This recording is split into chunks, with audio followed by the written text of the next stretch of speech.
Inspiration. Avez-vous déjà ressenti cette petite voix intérieure qui vous dit que vous méritez plus, que vous êtes supérieur aux autres ou que vous avez déjà atteint le sommet de vos capacités? Cette petite voix, c'est votre ego, et sachez qu'il est peut-être votre pire ennemi. Dans un monde où l'on nous encourage à nous valoriser, à afficher nos réussites sur les réseaux sociaux et à aspirer tout simplement à plus de reconnaissance, toujours plus, comment savoir si notre ego ne nous fait pas défaut? Salut à tous, c'est Gaëtan. Aujourd'hui, dans cet épisode du Book Club 154, nous plongeons dans un livre incroyable. Je vous le dis tout de suite, j'ai aimé ce livre dès que j'ai commencé à le lire. Il m'a amené à réfléchir sur pas mal de sujets pendant toute sa lecture. Et même après l'avoir lu, j'y repense encore presque tous les jours, dans les situations que je rencontre ou dans mes aspirations personnelles. Ce livre, c'est Ego is the Enemy de Ryan Holiday. Un livre sur l'ego, comme vous l'aurez deviné, qui nous invite à repenser notre relation à nous-mêmes et notamment à nos ambitions. Commençons par parler un petit peu de l'auteur de ce livre. Je vous le rappelle, Ryan Holiday, c'est un auteur américain, anciennement directeur marketing chez American Apparel et aujourd'hui auteur de plusieurs best-sellers. Il est la figure de proue du stoïcisme moderne. Il a remis au goût du jour beaucoup de concepts stoïques et il revisite les concepts philosophiques des stoïciens dans le monde moderne. Ce livre, L'ego et l'ennemi, publié en 2016, c'est une sorte de guide pour quiconque cherche à dépasser les pièges que notre propre esprit nous tend. Holiday montre que l'ego est l'ennemi silencieux qui nous empêche de grandir, d'apprendre et d'accomplir des choses véritablement significatives. Comment je me suis mis à lire ce livre? Eh bien, après avoir découvert la façon dont Ryan Holiday nous pousse à voir les défis comme des opportunités dans The Obstacle is the Way, j'étais toujours assoiffé de découvrir plus de concepts de la philosophie stoïque. Et j'ai choisi de m'attaquer à Ego is the Enemy, qui poursuit cette réflexion en explorant comment notre ego peut devenir un véritable obstacle à notre succès, à notre apprentissage et à notre bonheur. Dans son livre, Ryan Holiday définit ici l'ego comme une perception exagérée de notre importance. L'ego peut nous aveugler, nous rendre arrogants et nous empêcher de progresser. Il est donc crucial d'apprendre à maîtriser notre ego pour éviter qu'il ne devienne un frein à nos ambitions et à notre développement personnel. Maintenant, creusons un peu les idées qui sont développées dans ce livre. Holiday, pas Johnny, toujours Ryan, divise son livre en 3 parties. Ça correspond à 3 phases de la vie où l'ego peut causer des ravages. Ces 3 phases, ce sont l'aspiration, le succès et l'échec. Imaginez que vous embarquez dans une aventure, qu'elle soit entrepreneuriale, sportive, artistique, n'importe quel projet, vraiment ce que vous voulez. Vous allez vous retrouver dans chacune de ces 3 phases. Au début, l'aspiration, vous rêvez du succès. Ensuite, le succès, c'est ce que je vous souhaite. Et ou potentiellement l'échec.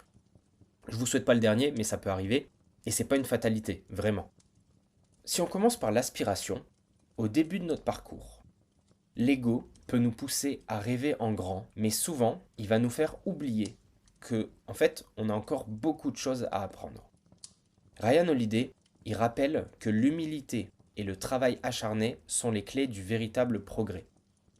Dans son livre, il écrit « Le talent est d'une importance secondaire. L'important, c'est ce que vous faites avec ce talent. » Et en fait, il souligne l'importance de rester un éternel apprenant plutôt que de se croire déjà arrivé, parce qu'en fait, on a tendance à considérer nos objectifs comme presque réussis une fois qu'on les a verbalisés, une fois qu'on les a formalisés.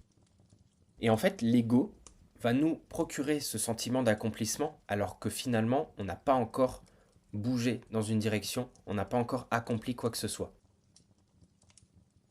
Et dans cette partie de l'aspiration, Ryan Holiday explique que l'ego empêche la progression. Il explique que c'est l'ego qui nous empêche d'apprendre et de nous améliorer. Quand nous pensons déjà tout savoir, nous fermons la porte à l'apprentissage. Ça nous rappelle ici que l'ego peut nous donner l'illusion de la connaissance. Lorsque nous nous convainquons que nous sommes déjà au sommet, qu'on a déjà tout compris, on cesse d'apprendre. L'ego, il nous fait croire qu'on n'a plus besoin de s'améliorer on est piégé en fait dans un état d'autosatisfaction trompeuse. Et donc pour Ryan Holiday, c'est crucial de rester humble et d'adopter une mentalité de débutant, toujours prêt à apprendre de nouvelles choses. Pour ces petites notions-là, je vous renvoie vers l'épisode du Book Club sur Mindset de Carol Dweck qu'on a fait, où on explique en détail comment adopter le bon mindset justement à travers le mindset de croissance, si vous souhaitez en savoir plus. Vient ensuite la deuxième partie, qui est le succès. Une fois le succès atteint, l'ego va nous conduire à la complaisance, voire à l'arrogance. Ryan Holiday utilise l'exemple de l'empereur romain Marc Aurèle, qui est un très grand stoïque très connu, qui malgré son immense pouvoir, pratiquait la modestie et l'autodiscipline. Il cite Marc Aurèle qui dit « La véritable grandeur se trouve dans la maîtrise de soi ». L'idée, c'est que une fois qu'on a atteint le succès, ou qu'on a engrangé du succès, accompli des choses, c'est essentiel de rester vigilant pour ne pas se laisser emporter par l'illusion du succès. Et Ryan Holiday, il dit que l'ego est souvent la source de nos plus grandes défaites, car il nous pousse à ignorer les signes de danger. Ça met en lumière la manière dont l'ego nous rend aveugles aux avertissements, que ce soit dans notre carrière, dans nos relations ou nos projets personnels. Une fois qu'on a engrangé du succès et qu'on a cette partie d'ego qui vient nous flatter régulièrement, ça nous fait ignorer ou sous-estimer les signaux d'alarme. Ça nous pousse à prendre parfois des risques inutiles parce qu'on est convaincu, fort de notre expérience, de nos réussites, que nous sommes invincibles. Ryan Holiday utilise l'exemple que beaucoup d'entrepreneurs ont vu leur entreprise s'effondrer parce qu'en fait, ils pensaient qu'ils étaient infaillibles. Il prend aussi l'exemple de relations qui ont été brisées parce qu'une personne, par ego, refusait d'admettre qu'elle avait tort. Pour éviter ces pièges de la vie de tous les jours, c'est essentiel de développer en fait une conscience de soi et de rester vigilant face à l'ego. Finalement, la troisième partie, c'est l'échec. Lorsque l'échec survient, l'ego peut nous empêcher de tirer les leçons nécessaires, nous plongeant dans l'amertume ou la dépression. L'auteur nous encourage à accepter l'échec comme une opportunité de redémarrer avec sagesse et humilité. Et comme il le dit si bien, l'échec, c'est le commencement, non la fin. Ryan Holiday dit aussi « Ce n'est pas l'ambition ou le succès qui sont le problème, mais l'attitude que nous adoptons face à eux. » L'idée, c'est que pour surmonter l'ego, il ne suffit pas de le combattre directement. En fait, il s'agit de cultiver des pratiques qui nous aident à rester disciplinés, centrés sur nos objectifs véritables et humbles. Par exemple, il propose la pratique de la méditation, l'importance de recevoir des feedbacks constructifs et le fait de se fixer des objectifs réalistes qui sont autant de moyens de maintenir notre ego sous contrôle. Il prône en fait une discipline de vie qui nous pousse à nous recentrer sur l'essentiel et à ne jamais perdre de vue nos valeurs profondes. À continuer de travailler dur, même lorsque le succès semble acquis. Et donc à travers ces trois parties, ces trois développements, Ryan Holiday utilise énormément d'exemples des grandes figures historiques comme Angela Merkel pour expliquer en quoi l'ego a pu influer sur la réussite ou les échecs de certaines personnes au cours de l'histoire. Et il y a une citation du livre qui illustre très bien la thèse générale qui est « L'ego est le contraire de ce que nous avons besoin dans nos vies les plus importantes. Un objectif clair, la capacité de bien faire notre travail, d'être créatif et de rester humble. » Cette citation, elle résume bien la thèse générale parce qu'elle explique que l'ego, il vient nous aveugler et nous faire perdre de vue que dans notre vie, on a besoin d'un objectif clair, de la capacité de bien faire notre travail, de pouvoir rester créatif et rester humble. Et en fait, l'ego va venir nous détourner de ce qui nous rend heureux, finalement, de la vraie notion de succès, et nous permettre de rester alignés avec notre vision et nos valeurs. Pour illustrer cela, Ryan Holiday, il évoque notamment l'exemple du général William Sherman, un des plus grands stratèges militaires de l'histoire américaine. Contrairement à d'autres officiers qui cherchaient la gloire personnelle, Sherman, lui, il comprenait l'importance de mettre son ego de côté pour se concentrer sur l'objectif final, la victoire. Il refusait les promotions si cela signifiait qu'il ne pouvait pas accomplir sa mission avec efficacité. Cette capacité à subordonner son ego à des objectifs plus grands a non seulement conduit à sa réussite, mais a également sauvé de nombreuses vies. En gros, l'exemple, il montre que maîtriser son ego permet non seulement déjà d'accomplir de grandes choses, puisque ça va vous empêcher d'être détourné de votre objectif principal, mais aussi de le faire d'une manière qui va servir un bien plus grand que soi-même. Parce que si vous mettez l'ego dans l'équation, vous allez avoir des raisonnements égoïstes et vous allez vous détourner en fait de l'impact que vous devez avoir sur un plus grand cercle que juste vous-même.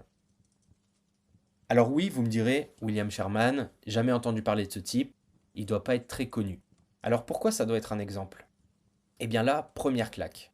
Pourquoi vous souhaitez être connu? Parce que la célébrité, c'est un critère de succès? En fait, pas du tout.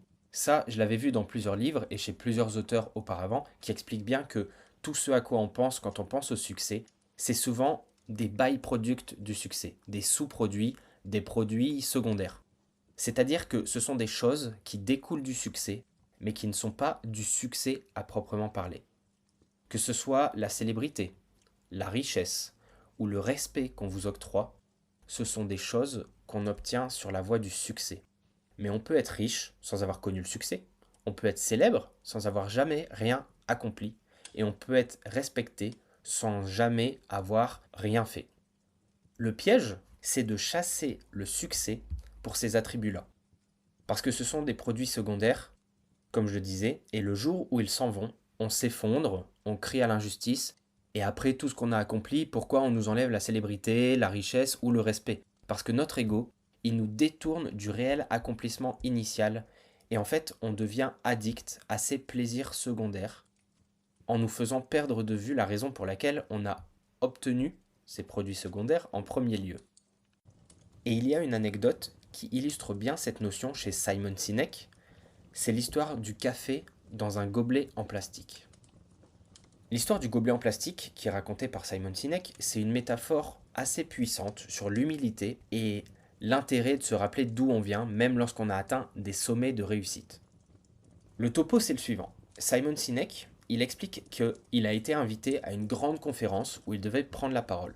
L'année précédente, il avait été invité à un événement similaire, donc une autre conférence, en tant que conférencier principal. Il avait été traité avec beaucoup d'égards. En gros, il y a une voiture qui est venue le chercher à l'aéroport, il a été escorté dans une salle VIP où on lui a servi en fait un café dans une belle tasse en céramique. Mais cette année, il arrive à cette conférence, à la nouvelle conférence, et les choses sont un petit peu différentes. Il est toujours conférencier, mais c'est pas le conférencier principal de l'événement. Personne l'attend à l'aéroport. Il se débrouille pour trouver son chemin jusqu'au lieu de la conférence. Il a cherché la salle où il devait intervenir, donc il n'y a personne qui l'a guidé, personne qui l'a accompagné, il n'y avait pas ce côté VIP, tout ça. Et il a été marqué parce que quand il a demandé un café, on lui a simplement donné un gobelet en plastique. À travers cette expérience, ça nous permet de remarquer que la tasse en céramique, la voiture privée, elle n'était pas destinée à Simon Sinek en tant que personne. Elle était destinée pour le poste qu'il occupait à l'époque en tant qu'invité prestigieux, en tant que conférencier principal. Le gobelet en plastique, il représente ce qu'il est réellement en tant que personne, en dehors des titres et des honneurs qu'il peut recevoir. Il explique toujours qu'il n'était pas destiné à avoir du café dans une tasse en céramique. Il est destiné à revenir perpétuellement au gobelet en plastique.